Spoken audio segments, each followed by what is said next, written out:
Chapter का नाम है अम्ल क्षारक एवं लवण। ठीक है, तो सबसे पहले अम्ल को थोड़ा सा समझते हैं हम लोग। अम्ल बात करते हैं अम्ल की, तो आर्हेनियस के अनुसार अम्ल जो है जल में घुलकर हाइड्रोजन आयन देता है। तो अब बात करें इसके गुण की, तो यह स्वाद में खट्टा होता है। ठीक है, और इसका बात करें पीएच पर, तो इसका पीएच 7 से कम होता है। ठीक है, ये तीन चीज है, इसको याद रखना है अम्ल के बारे में। एक तो स्वाद में खट्टा होता है इसका पीएच जो कि 7 से कम होता है, और यह जल में प्लस आयन देता है। ये सबसे अधिक इंपॉर्टेंट है। ठीक है, जब प्लस आयन जल में घुल कर देता है तभी यह विद्युत का चालन कर पाता है। और है यह नीला लिटमस को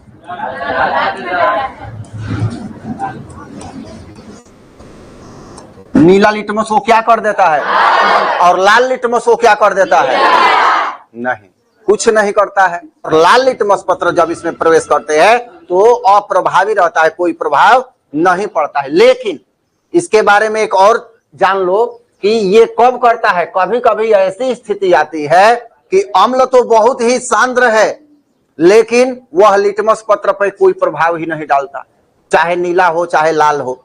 तो ये होती है स्थिति। तब यहीं पे आता है इसका गुण कि क्यों नहीं होता है।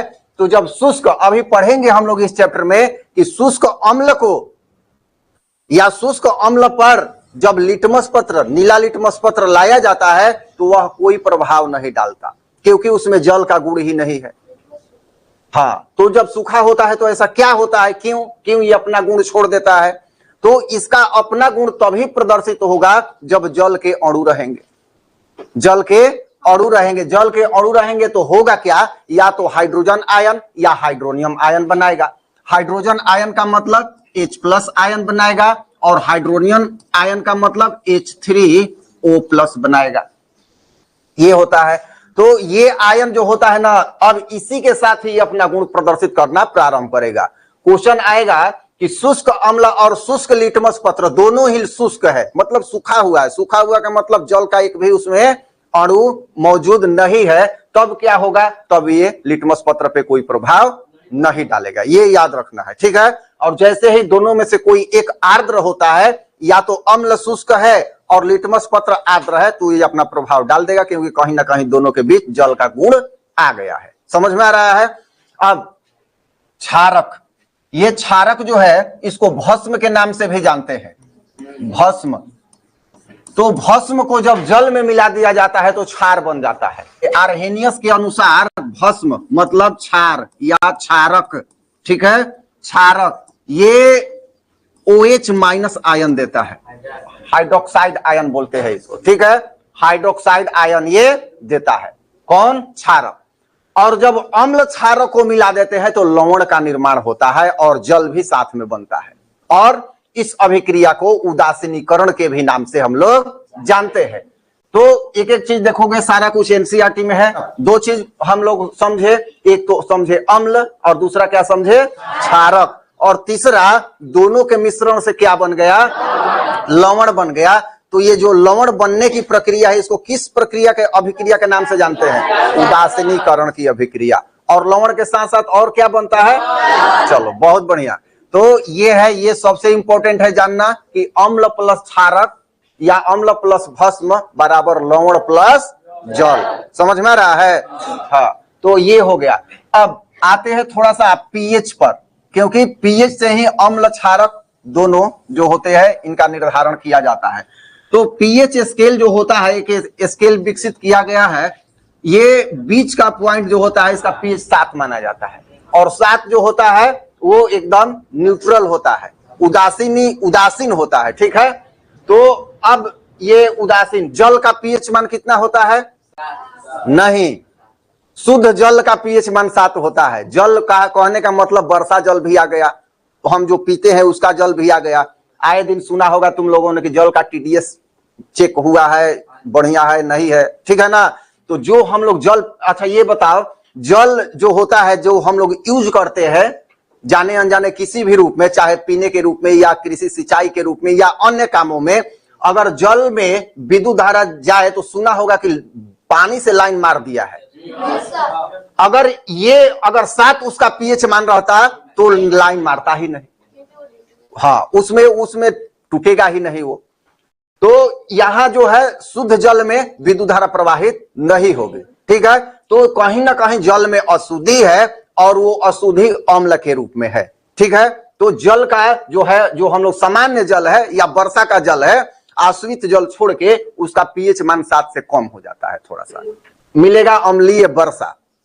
तो क्या होता है कि जब सीजन बारिश की आती है तो पहली बार जब बारिश होती है तो आकाश में ज्यादा गैस होता है, SO2 होता है, हाइड्रोजन होता है, बहुत सारा गैस होता है।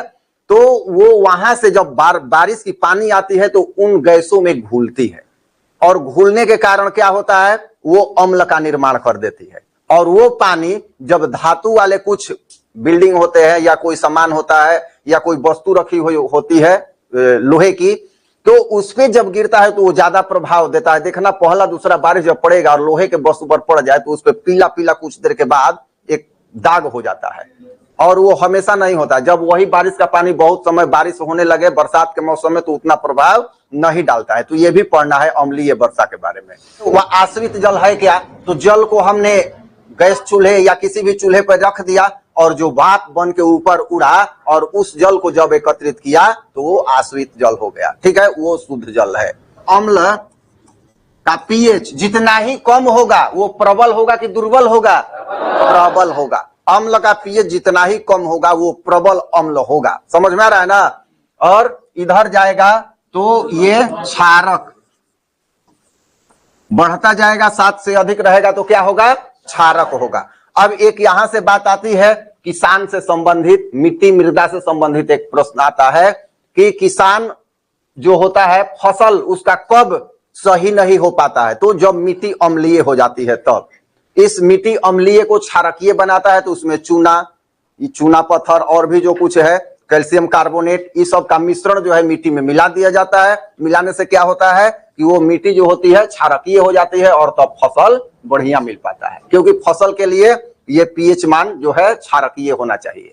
तो यहाँ पर अम्ल हो गया, थोड़ा सा जानकारी हो गया। भस्म मतलब क्षारक, क्षारक का पीएच मान ये हो गया। और आयन क्या, क्षारक से क्या होगा, जब जल में डालते हैं तो कौन सा आयन निकलता है, हाइड्रोक्साइड आयन, OH-, ठीक है।